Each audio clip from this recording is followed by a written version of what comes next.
মাদারিহাটের জামতলা এলাকায় টোটোপাড়া-গামী সড়কে বাংড়ি নদীতে হড়পা বাঁধ। আর এই হড়পা বাঁধে বাংড়ি নদীতে আটকে গেছে যাত্রীবাহী একটি বাস। ভাগ্যের জোরে প্রাণে বেঁচে গেছে বাসের যাত্রীরা। কোনো ক্রমে বাস থেকে নেমে প্রাণে বাঁচে যাত্রীরা। এলাকায় অবিরাম বৃষ্টি ও ভুটান পাহাড়ের বৃষ্টির ফলে ফুলে ফেঁপে উঠেছে খরস্রোতা বাংড়ি নদী। বর্তমানে মাদারিহাট থেকে টোটোপাড়া যোগাযোগ বন্ধ। ভিডিও কল করেন।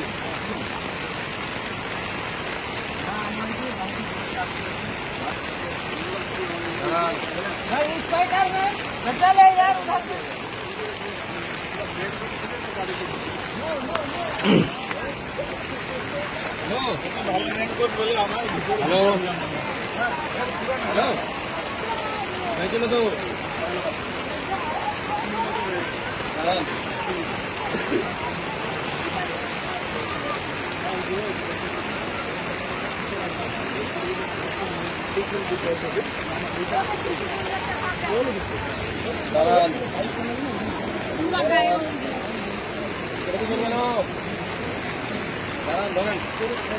দেখেন এই যে বাস থেকে যে বাস